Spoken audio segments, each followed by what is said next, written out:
అందరికీ నమస్తే. నేను మీ అరవింద్ మామ. ఈరోజు మనం మల్లూరు లక్ష్మీ నరసింహస్వామి టెంపుల్కి వచ్చినాము. సో ఇక్కడ గుట్టపైన ఉంటుంది నరసింహస్వామి టెంపుల్. ఇక్కడ ప్రత్యేకత ఏంటి అనేది మనం తెలుసుకుందాం. చలో వెళ్ళిపోదాం లోపలికి.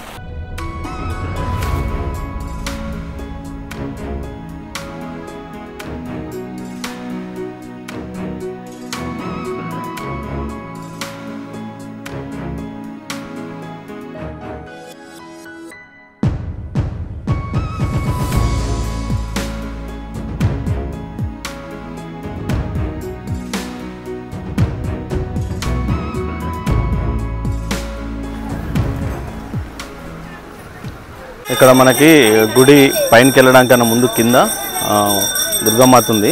ఆ దుర్గామాతకి దర్శనం చేసుకున్నాం, దండం పెట్టుకొని మీదికి వెళ్తున్నాం.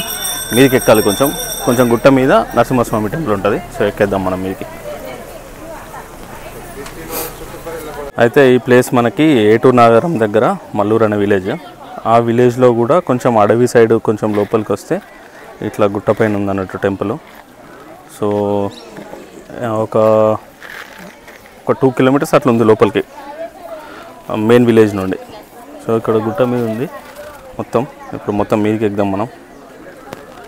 మీదికి ఎక్కాలి. ఇక్కడ నుంచి మెట్లు ఉన్నాయి స్టార్ట్, అక్కడ నుండి ఎక్కాలి మీదికి. ఇక్కడికి స్కూల్ పిల్లలు ఎక్స్కర్షన్కి తీసుకొస్తున్నారు అనుకుంటా వాళ్ళ స్కూల్ వాళ్ళు. సో ఈ ప్లేస్ ఎంత గొప్పది అనేది మనకి ఎవరినన్నా అయ్యగారిని అడిగి తెలుసుకుందాం. మనకి ఫారెస్ట్ని హేమాచల దండకారణ్యం అని అంటారు. ఇది రావణాసురుడు శూర్పణఖకి పసుపు కుంకుమల కింద ఈ అరణ్యాన్ని ఇచ్చిండు అన్నట్టు. దాని తర్వాత ఇక్కడ 14,000 రాక్షసులను శ్రీరాముడు సీత కోసం ఎప్పుడైతే యుద్ధం చేసిండో ఆ టైంలో 14,000 మంది రాక్షసులను చంపినట్టుగా ఇక్కడ చరిత్ర చెప్తుంది. సో ఇంకా ఇక్కడ ఏముంది అనేది ఇంకా ముందు తెలుసుకుందాం. చలో.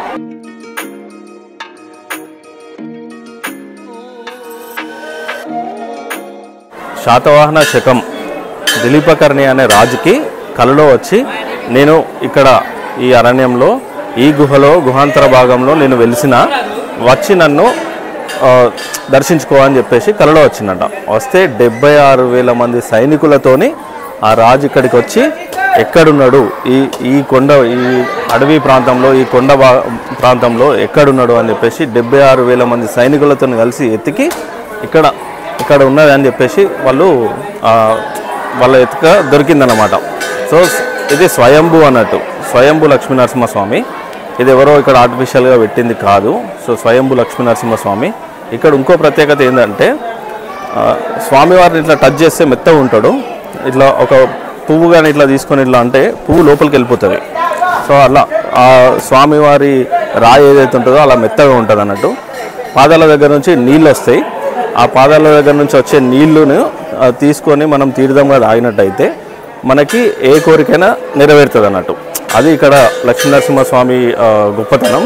సో ఈ మధ్య యూట్యూబ్లో చాలామంది రీల్స్ కానీ వీడియోస్ కానీ చాలా చేసిండ్రు ఈ స్వామివారి మీద. అందుకే మేము చూద్దామని వచ్చినాము. మేము కూడా దర్శించుకుంటాం. మాకు కూడా కొన్ని కోరికలు ఉన్నాయి. మెయిన్గా మా ఫ్రెండ్ కోరికలు తీరాలని చెప్పేసి నేను వాడిని తీసుకొని వచ్చిన ఇక్కడికి. చలో ఈరోజు వెళ్ళి మొక్కుకుందాం. సో మనం కొన్ని మెట్లు మీదకి ఎక్కగానే ఇక్కడ మంటపం ఉన్నది. మంటపము, ఇక్కడ ధ్వజస్తంభం తర్వాత ప్రధాన ఆలయం అక్కడ ఉన్నది పైన. సో ఇక్కడ నుండి మనం లోపలికి వెళ్ళిపోదాం. కరెక్ట్ మనకు స్వామివారికి ఎదురుగా ఆంజనేయ స్వామి విగ్రహం పెట్టింది ఇక్కడ ధ్వజస్తంభం ముందు. కరెక్ట్ ఎదురుగా ఉన్నాయి అన్నట్టు. లోపల ఉన్న లక్ష్మీ నరసింహస్వామి, ఇక్కడ ఆంజనేయ స్వామి ఎదురుగా ఉన్నాయి. అయితే ఇందాక నేను పాదాల నుంచి నీళ్ళు వస్తాయని చెప్పినా కదా, పాదాల నుంచి కాదు నాభి నుండి వస్తాయట. అది ఎందుకు అట్లా అయింది అంటే, ఈ మహారాజు ఎప్పుడైతే విగ్రహాన్ని వెతుకుతూ గుట్టను తవ్వుతుండగా ఆ గుణపం ఏదైతే ఉంటుందో అది నాభి ఎందుకు గుచ్చుకుందంట. సో ఎక్కడైతే గుచ్చుకుందో అక్కడి నుండి నిత్యం ఆ వాటర్ అనేది వస్తూనే ఉంటుంది. సో దాన్ని తీర్థంగా తీసుకుంటారు అందరూ. వెళ్ళి చూద్దాం. ఇప్పుడు మనకు లోపల అలౌ చేస్తారా, ఏం చేస్తారో పైకి వెళ్ళి చూద్దాం మనం ఒకసారి. ఇక్కడ మనకి ధ్వజస్తంభం ఎదురుగా ఏముందంటే వెంకటేశ్వర స్వామి ఆలయం ఉన్నది. సో ఇక్కడ వెంకటేశ్వర స్వామి ఆలయం తర్వాత మళ్ళీ మెట్లెక్కి మీదికి నరసింహస్వామి దగ్గరికి వెళ్ళాలి. ఇప్పుడు కొంచెం లైన్ కొంచెం పైనకి వెళ్ళిపోయింది, మనం తొందరగా వెళ్ళిపోదాం. ఎందుకంటే ఇక్కడ ఈ మధ్య చాలామంది వస్తున్నారు, చాలామందికి ఈ ప్లేస్ గొప్పతనం తెలిసింది, ఇంకా చాలామందికి తెలియాలని చెప్పేసి మా ఈ వీడియో ప్రయత్నం అన్నట్టు. సో వెళ్దాం, పైనకి వెళ్దాం, మనం పైనకి వెళ్ళి చూద్దాం.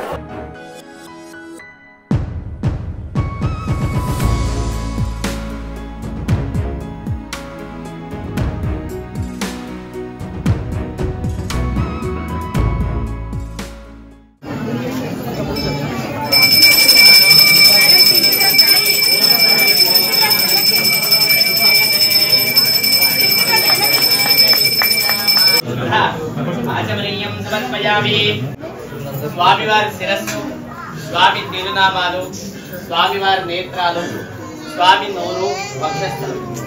ఇక్కడ నుంచి శరీరం అంతా కూడా మెత్తగానే ఉంటుంది. అందరికీ వక్షస్థలంలో పుష్పం కనబడుతుందా క్లియర్గా? అదేం కనిపిస్తుందా?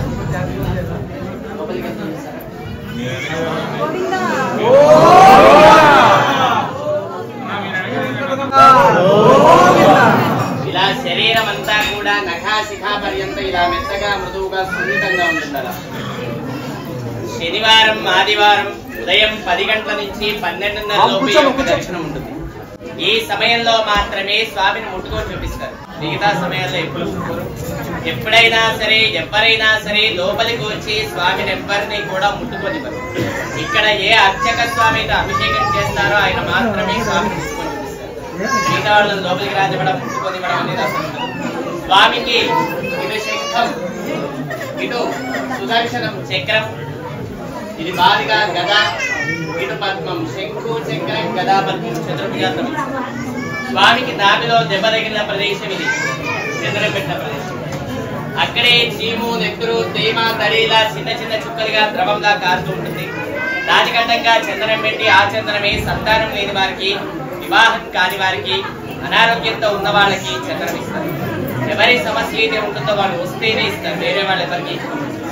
ఎవరైతే సమస్యతో వస్తారో వాళ్ళని కూర్చోబెట్టి సంప్రోక్షణ చేసి మంత్రోపదేశంతో చందనం ఇచ్చి అది వాడే విధానం పద్ధతి చెప్పం.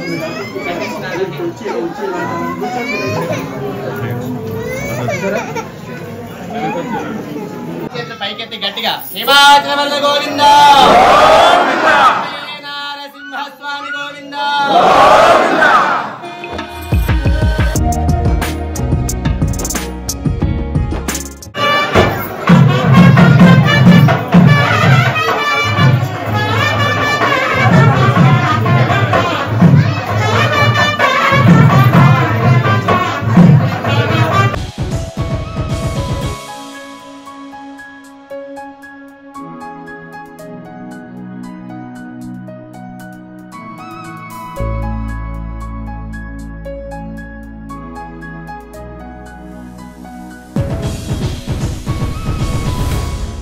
మా కాస్త దయచేసి మాట్లాడకుండా ఉంటే, ఇక్కడ స్వామివారు వెలిసిన విధానం ఏంటి, ఆయన శరీరం ఎలా ఉంటుంది, ఇక్కడ జరిగే కార్యక్రమాల వివరాలు అంటే స్థల పురాణం అంతా కూడా చెప్తారు. ఓకేనా? ఈ క్షేత్రాన్ని హేమాచల క్షేత్రము అంటారు. మనకు స్వామివారు హేమాచల లక్ష్మీ నరసింహస్వామి సుమారుగా 3-4 శతాబ్దాల కాలంలో ఈ ప్రదేశాన్ని దిలీపకర్ణి అనే పేరు గల మహారాజు పరిపాలన చేస్తున్నప్పుడు ఆ మహారాజుకి స్వామివారి స్వప్నంలో కనపడి, నేను ఫలానా ప్రదేశంలో కొండ పైన గుహాంతర్ భాగంలో ఉన్నాను, నన్ను వెలికి తీయండి, బహిర్గతం చేయండి అని కొన్ని గుర్తులు చెప్పాడంట. స్వామివారు చెప్పినటువంటి ఆ గుర్తుల ఆధారంగా ఆ మహారాజు తన దగ్గరున్నటువంటి 76,000 మంది సైన్యంతో వచ్చి ఈ కొండనంతా తొలుస్తూ స్వామివారిని వెలికి తీయడం జరిగింది. అంటే ఫలానా చోట ఉన్నారనే తప్ప నిర్దిష్టమైనటువంటి గుర్తు చెప్పకపోవడం వల్ల కొండను ఆ చివరి నుండి మొత్తం అంతా కూడా తవ్వుతూ రావాల్సి వచ్చింది. అలా తొలుస్తున్న క్రమంలో ఇక్కడ దాకా రాగానే ఆయన కొంచెం కొంచెం బహిర్గతం అవుతున్నప్పుడు అనుకోకుండా ఒక గుణప వెళ్ళి ఆయనకి నాభిలో పొడుచుకోవడంతో ఆయనకు బాధ కలిగి బిగ్గరగా అరిచారంట. అది ఎంతగా శబ్దం వచ్చింది అని అంటే, వచ్చినటువంటి ఆ భీకరమైనటువంటి శబ్దానికి కొండ అలా విరిగి పడిపోయి ఈ గుహ లోపల ఆయన ఆవిర్భావం జరిగింది. అంటే స్వామివారు ఆ విధంగా స్వయంభుగా ఆవిర్భవించారు. అయితే మనమంటే మనసులో దెబ్బ తగిలితే బాధేస్తుంది, ఎందుకంటే మన శరీరం అంతా కూడా రక్తమాంసాలతో ఉంటుంది కాబట్టి. మరి భగవంతుడికి కూడా బాధ కలిగింది అన్నాం కదా, మరి భగవంతుడికి కూడా అలా బాధ కలుగుతుందా, ఎందుకు కలిగింది అని ఒక చిన్న సందేహం వచ్చే అవకాశం ఉంటుంది. అయితే భగవంతుడైనా సరే ఆయా అవతారాల్లో ఆయన ఉన్నటువంటి రూపాన్ని బట్టి, శరీర తత్వాన్ని బట్టి, బాహ్య జ్ఞానంతో పాటుగా మంచి చెడులు, కష్ట నష్టాలు, సుఖ దుఃఖాలు అన్నీ కూడా ఉంటాయి. ఈ అవతారంలో ఆయన ప్రత్యేకత నరుడు మృగం, అంటే మానవ శరీరంతో సింహం తలతో ఉంటాడు కాబట్టి నరసింహుడు అన్నారు. అలా స్వామివారి శరీరం అంతా కూడా మన శరీరం అంటే మానవ దేహం ఎలా అయితే ఉంటుందో అదే విధంగా మెత్తగా, మృదువుగా, సున్నితంగా ఉండటం, అదే విధమైనటువంటి శరీర లక్షణాలను కలిగి ఉండటం వల్ల ఆయనకి ఆ దెబ్బ తగలంగానే బాధ కలిగింది. అదే విధంగా ఆ దెబ్బ తగిలినటువంటి ఆ నాభి నుండి చిన్న చిన్న చుక్కల మాదిరిగా ద్రవంలాగా రావటం మొదలైనది. మనకు దెబ్బ తగిలితే రక్తం వచ్చినట్టుగా అలా వచ్చేటువంటి ఆ ద్రవానికి పసుపు, చందనం కలిపి పెట్టారు. మనకు దెబ్బ తగిలినప్పుడు మనం ఏ విధంగా అయితే పసుపు అది కాస్త మండుతుంది అనుకుంటే కనుక చల్లగా ఉండడానికి చందనం పెట్టుకుంటాం. స్వామివారికి కూడా ఆ బాధ నుండి ఉపశమనం కలగజేయాలనే ఉద్దేశంతో పసుపు, చందనం కలిపినటువంటి మిశ్రమాన్ని నాభిలో పెట్టి ఆ ద్రవంతో కలిసినటువంటి ఆ ప్రసాదాన్ని నాభిచందన ప్రసాదంగా సంతానం, ఆరోగ్యం, వివాహం, పిల్లల కోసం, ఆరోగ్యం బాగుండడం కోసం, పెళ్లిళ్ళు జరగడం కోసం, వీటితో పాటుగా గ్రహదోషాలకి, నక్షత్ర దోషాలకి, గ్రహణాలు జన్మించిన వారికి వీటికి పరిహారంగా ఆ ప్రసాదం ఇస్తారు. అయితే మనకు 9 గ్రహాలు, 27 నక్షత్రాలు ఉంటే వాటిలో ప్రత్యేకంగా కుజదోషము, కాలసర్పదోషము, రాహుకేతు సమస్యలకి, నక్షత్ర దోషాల్లోకి వచ్చేసరికి జ్యేష్ఠ, ధనిష్ట, మూల, ఆశ్లేష నక్షత్రాలు జన్మించిన వారికి గ్రహణాలు అంటే మనకున్నవి 2 సూర్యచంద్ర గ్రహణాలు. వీటికి పరిహారంగా ఆ ప్రసాదాన్ని ఇవ్వడం జరుగుతుంది. అయితే దానికి గాను పూజా విధానం ఉంటుంది. ఎవరైతే ఆ ప్రసాదం తీసుకోవడానికి వచ్చి ఉంటారో వాళ్ళను కూర్చోబెట్టి వాళ్ళ గోత్రనామాలతో సంకల్పం చేసి, అంటే వాళ్ళ పేర్ల మీద పూజ చేసి, వాళ్లకు స్వామివారి సాలగ్రామ తీర్థంతో శుద్ధి చేసిన తర్వాత స్వామివారి మూలమంత్రం చెప్తూ మంత్రోపదేశంతో ఆ ప్రసాదాన్ని ఇక్కడ తీర్థంగా కొంత వేయడం జరుగుతుంది. ఆ తర్వాత ఇంటికి తీసుకెళ్ళడానికి కొంత ప్రసాదాన్ని ఇచ్చేది వాడే పద్ధతి, విధానం అంతా కూడా చెప్తారు. అంటే ఆ ప్రసాదాన్ని ఎప్పుడు ఎలా తీసుకోవాలి, ఏం తినాలి, ఏం తినకూడదు, ఇంట్లో ఉండాల్సినటువంటి పాటించాల్సినటువంటి పద్ధతులు ఏమిటి, సంతానం కోసం తీసుకుంటే దంపతులు ఎలా ఉండాలి, ఏం చేయాలి, వాళ్ళు ఎప్పుడెప్పుడు కలవాలనే విషయాలు కూడా అన్ని వివరంగా చెప్పి పంపడం జరుగుతుంది. దానికి గాను టికెట్ ఉంటుంది. చందనానికి విడిగా, అర్చకుడికి దక్షిణ విడిగా, అది మొత్తంగా 2616 రూపాయలు అవుతుంది. ఎవరైతే ఆ పూజ చేయించుకుని ప్రసాదం తీసుకుంటారో చెప్పినటువంటి ఆ పద్ధతులన్నీ కూడా జాగ్రత్తగా పాటించాలి. ఇకపోతే ప్రతి శని ఆదివారాల్లో 10:30 నుండి 12:30 గంటల మధ్యన ఇక్కడ స్వామివారికి నువ్వుల నూనెతో అభిషేకం చేస్తారు. తిల తైలాభిషేకం అంటాం. మామూలుగా అయితే తైలాభిషేకం అంటేనే ఎవరికి చేస్తాం? కేవలం శనీశ్వరుడికి మాత్రమే దోష పరిహారార్థంగా చేస్తాం. ఇంకా వేరే ఏ ఆలయంలోనూ తైలాలు అభిషేకానికి కానీ మామూలుగా పూజలకు కానీ ఉపయోగించరు. మరి అలాంటిది ఇక్కడ విష్ణువాలయం అయి ఉండి, అంటే వైష్ణవ క్షేత్రంలో మరి తైలాభిషేకం ఏంటండి, ఏంటి దాని ప్రత్యేకత అంటే కేవలం ఒక్క శనిదోషమే కాకుండా తన భక్తులకు ఉన్నటువంటి అన్ని రకాల దోషాలు, బాధలు, పీడలు, సమస్యలు తగ్గించడం కోసం, ఏవైనా కోరికలు ఉంటే నెరవేర్చడం కోసం ఆయనే స్వయంగా అడిగి చేయించుకుంటున్నాడు. అంటే భగవంతుడు స్వయంగా తన భక్తుల కోసం అడిగి చేయించుకోవడం వల్ల ఇక్కడ ప్రత్యేకంగా తైలంతో అభిషేకం చేస్తారు. అభిషేక సమయంలో అలంకారం లేకుండా స్వామివారి నిజరూప దర్శనం. అయితే ఇక్కడ ఎవరో ఒకరు ఉంటారుగా, అంటే వితండంగా వాదించడానికి 100 మందిలో ఒకడైనా ఉంటాడు. అంటే నమ్మకం లేదంటూనే ఎక్కువగా మాట్లాడే వాళ్ళు వాళ్ళే. నిజానికి అంటే భగవంతుడికి ఏం అవసరం, భగవంతుడు ఏంటి, భక్తుడి కోసం అడిగి చేయించుకోవడం ఏంటి, ఇదంతా ఉత్తమ మాటలు. ఏదో ఇక్కడ టికెట్ల కోసమో లేకపోతే డబ్బుల కోసమో ఏదో చేస్తున్నారు. భగవంతుడు మనకి ఇచ్చిన కొన్ని అవకాశాలకు అర్థం ఏంటి అంటే మనం చేసేటువంటి ప్రతి పనికి, అంటే మనం చేసే ప్రతి పని వల్ల మనకు ఒక ఫలితం ఉంటుంది. అంటే కర్మ ఫలితం అంటారు. అట్లా అని చెప్పేసి ప్రతిదీ కూడా మనం చేసే కర్మను బట్టే ఫలితం ఉంటుందని ఏమి ఉండదు. కొన్ని మన తల్లిదండ్రులు చేసిన దాని వల్ల, మన ముందు తరాల్లో వాళ్ళు చేసిన దాని వల్ల కూడా ఉంటుండొచ్చు. అంటే మనకు దోషం అనే దోషం ఏంటి, ఇది ఎందుకు ఉంటుంది అంటే ఇది చేస్తే ఇది పోతుంది అంటే ఏది చేసినా ఏది పోదు. ఎప్పుడు కూడా తీసేయడానికి, పోగొట్టడానికి ఏది లేదు. దోష పరిహారార్థంగా అంటే అర్థం ఆ చెడు ప్రభావం తగ్గించుకోవడానికి భగవంతుడు ఇచ్చిన అవకాశమే తప్ప మనకు పూర్తిగా తీసేస్తాడని అర్థం కాదు. అంటే మనం తిని పడుకుంటే మనకు బదులుగా ఆయన పని చేస్తాడని కాదు. ప్రతి ప్రాబ్లంకి సొల్యూషన్ ఉంటుంది. అంటే ప్రతి సమస్యకి పరిష్కారం ఉంటుంది. భగవంతుడి అనుగ్రహం అంటే మనకున్న సమస్యకి పరిష్కారం చూపించే వరకే, అంతే కదండి. మనకు తైలాభిషేకం చేసుకున్నంత మాత్రాన మనకున్న సమస్య పోతుందని అర్థమా? కాదు. అంటే మనం ఉండేటువంటి మన జీవన విధానాన్ని బట్టి మన పూజా కార్యక్రమాలు, యజ్ఞయాగాదులు, దాన ధర్మాలు ఇవన్నీ భగవంతుడు ఇచ్చినటువంటి మనకు అవకాశాలు. ఇవన్నీ ఉపయోగించుకుంటూ మనం చేసేటువంటి పనుల వల్ల అంటే మంచి ద్వారా చెడు ప్రభావం తగ్గించుకోవడానికి అవకాశం ఇచ్చాడు ఆయన. అర్థమైందా? అలా అని చెప్పేసి దోషం ఏంటి, చెడేంటి, ఎందుకు ఉంటుంది, ఎలా ఉంటుంది అంటే దెబ్బ తగిలితేనే నొప్పి తెలుస్తుంది ఎవరికైనా. పక్కన ఇద్దరు నడుచుకుంటూ వెళ్తున్నప్పుడు వాడు కాలు దెబ్బ తగిలితే ఏం చెప్తాడు? పక్కన వాడు కళ్ళు నెత్తికొచ్చారా కింద చూస్తున్నాడు అని చెప్తాడు. నిజానికి వాడు చూస్తూ నడిచినా కూడా తగలాలంటే తగ్గుతుంది, కావాలని వాడు తన్నాడు కదా. కాబట్టి మనకు వచ్చే ఆరోగ్య సమస్యల్లాగానే ఉంటాయి దోషాలు అనేవి కూడా, అంతే కదా. ప్రతిదీ చెడు తిండి తింటేనో, చెడు తిరుగుళ్ళు తిరిగితేనో, చెడు అలవాట్లు ఉంటేనో రోగాలు వస్తాయని ఏం లేదు, అంతే కదా. చంటి పిల్లలకు కూడా బీపీలు, షుగర్లు, క్యాన్సర్లు వస్తున్నాయి. వాడికి ఏముంటాయి? ఎందుకుంది అంటే తల్లిదండ్రులకు ఉంది కాబట్టి. తల్లిదండ్రులకు ఉంటే వీడికి ఎందుకు రావాలి? లేదు, తల్లిదండ్రులకు లేదు, ముందు తరాల్లో ఎవడికో ఉంది, వీడికి వస్తుంది, వాడికి ఎందుకు రావాలి? అలాగే దోషం కూడా అలాగే వస్తుంది. ప్రతిదీ మనము ఉత్తినే కొట్టిపారేసినంత ఈజీగా ఉండదు. కాబట్టి భగవంతుడు మనకు అవకాశాన్ని కూడా ఎందుకు ఇచ్చాడు అంటే ఆయన కూడా మానవ రూపంలో జన్మలు తీసుకున్నాడుగా. మనకు శ్రీ మహావిష్ణువు దశావతారాల్లో ఇప్పటి వరకు మనకు తెలిసినవి 9 అయితే ఇది 4వ అవతారం. మనకు ఆయన అవతారాలన్నీ కూడా కేవలం మాటల్లో చెప్పుకుంటాం తప్పితే దాని గురించి ఎప్పుడు ఆలోచించవు. కానీ నిజానికి ప్రతి అవతారం కూడా ఒకదాని తర్వాత ఒకటి రూపాంతరం చెందుతూ, అభివృద్ధి చెందుతూ చాలా రకాలుగా మన జీవితానికి మనకు ముడిపడి ఉంటుంది.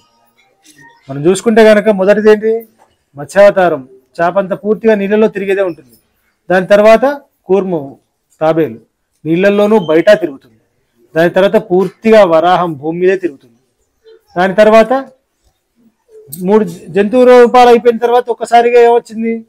మనిషిగా, సింహంగా, నృసింహావతారం వచ్చింది. దాని తర్వాత చిన్నగా వామనుడిగా వచ్చాడు. తర్వాత పరశురాముడిగా వచ్చాడు, అంటే చెడుని పూర్తిగా తీసేసేదానికి.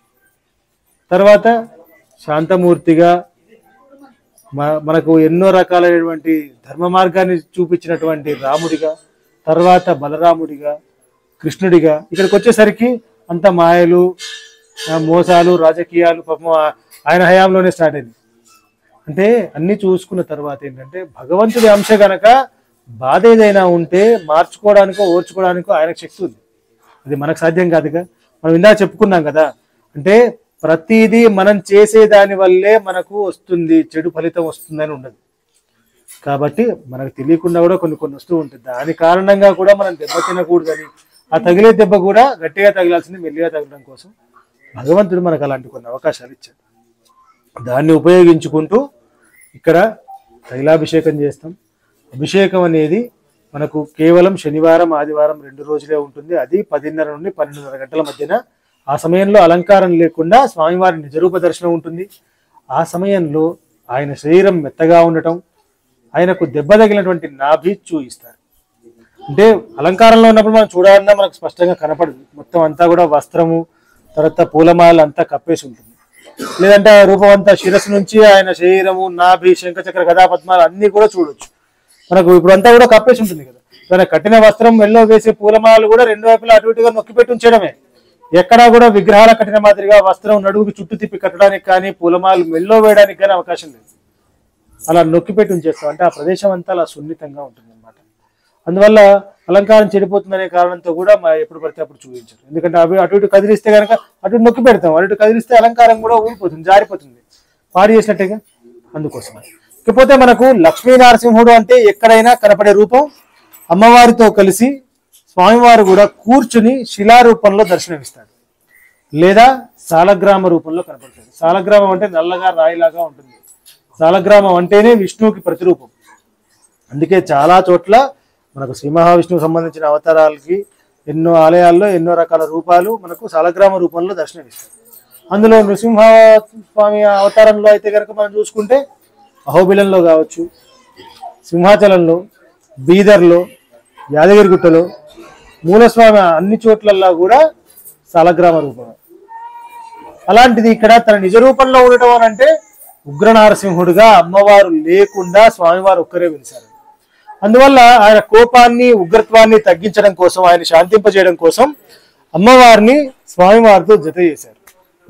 ఆయన అవతార సమయంలో హిరణ్యకశిపుడి సంహారం జరిగిన తర్వాత ఏ విధంగా అయితే అమ్మవారిని స్వామివారితో కలిపి ఆయన్ని ఎన్నో రకాలుగా స్తుతించి కీర్తించి బతిమలాడుకొని శాంతింపజేశారో అదే విధంగా ఇక్కడ కూడా అమ్మవారిని స్వామివారితో కలిపారు. కాకపోతే ఆయన శరీరము ఆ ప్రదేశం అంతా కూడా మెత్తగా సున్నితంగా ఉండటం వల్ల విగ్రహ రూపంగా అమ్మవారిని పెట్టే వీలు లేక ఆయన హృదయంలో మంత్రదృష్టి చేయడం జరిగింది.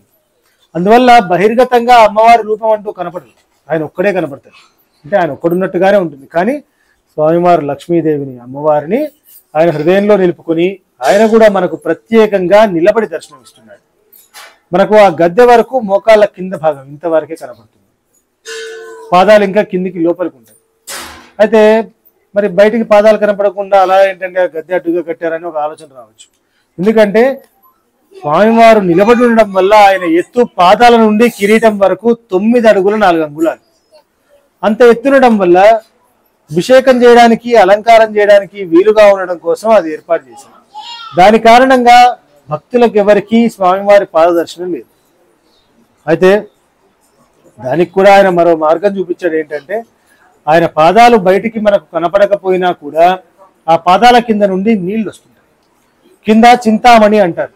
అక్కడ వస్తున్నటువంటి ఆ నీటి ధార ఇక్కడ ఆయన పాదాల కింద నుండే మొదలు వస్తుంది.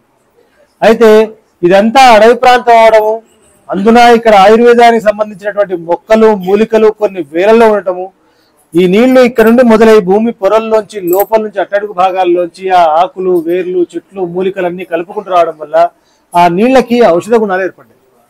మనం చేయాల్సింది ఏంటంటే ఆ నీళ్ళని తీసుకెళ్లి శుభ్రంగా విడిగా ఉంచి వాడుకోవడం. శుభ్రంగా విడిగా అంటే అర్థం ఏంటంటే వేరే నీళ్ళేవి అందులో కలపకూడదు.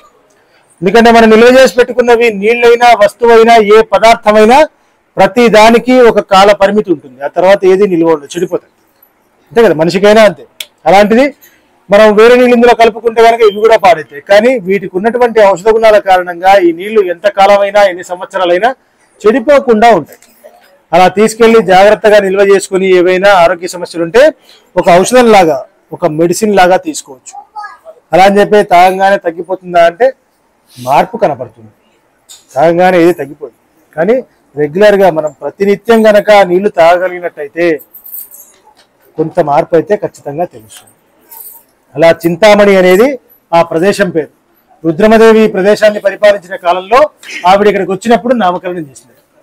ఆ విధంగా స్వామివారికి సంబంధించి చింతామణి నీళ్లు, ఆయన శరీరం మెత్తగా ఉండటం, నాభిచందన ప్రసాదం, తైలాభిషేకం, ఇవన్నీ కూడా ఇక్కడ స్వామివారికి సంబంధించినటువంటి ప్రత్యేకత. శ్రీ హేమాచల లక్ష్మీ నృసింహ వరద గోవింద గోవింద.